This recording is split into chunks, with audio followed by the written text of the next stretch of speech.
उत्तर प्रदेश के बाढ़ प्रभावित जिलों में लोगों को राहत पहुंचाने के लिए प्रशासन ने पूरी ताकत झोंक दी है।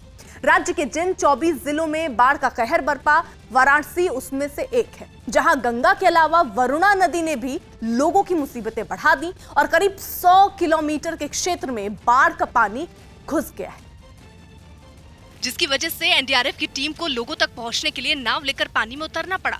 वाराणसी के जिन इलाकों में बाढ़ आई है वहां जिधर देखो पानी ही पानी है। ये पानी इतना ज्यादा है कि कई मंजिलों वाले कई घर आधे डूब गए। रही बात एक मंजिला घरों की, तो उनमें रहने वालों की मुसीबतों का तो पूछना ही क्या। चारों तरफ आप देखें, अगर कैमरा पर्सन कहेंगे दिखाएं तो देखिए सारे घर लगभग 6 से 7 फुट पानी सब जगह है। और ये शिवाजी नगर का पूरा इलाका आप देखते हैं, जो मैदान जो दिख रहा है ये सब कुछ डूबा हुआ आपको दिखाई दे रहा है। नौबत ये आ गई कि लोग कई दिनों से घर के ऊपरी हिस्से में रह रहे हैं। मुश्किल है तो एनडीआरएफ ने उससे निकलने का रास्ता भी ढूंढ लिया। उसके जवान नाव से घर घर पहुंचे। जो लोग नीचे आ सकते थे उन्हें नीचे बुलाकर खाने पीने का सामान दिया गया, और जो नहीं आ सकते थे उन्हें रस्सी में बंधी बाल्टी में सामान डालकर दिया गया। कुछ घरों की दीवारों पर तो खुद एनडीआरएफ के जवान चढ़ गए और खतरा मोल लेकर लोगों की मदद की। आप खुश है ना?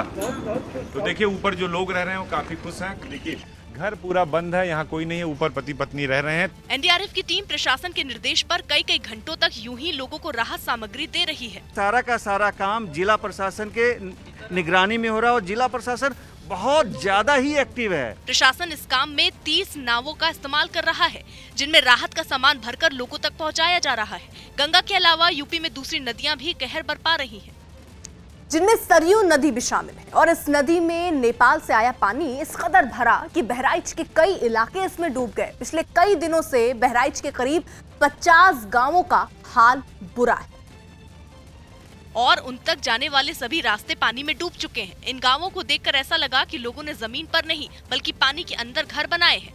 गांवों में आमतौर पर कई मंजिलों वाले घर नहीं होते। यही वजह रही कि बाढ़ आते ही वो डूब गए और उनका ऊपरी हिस्सा ही दिखा। रही बात उनमें रहने वाले लोगों की, तो वो भी कमर तक पानी में डूब गए।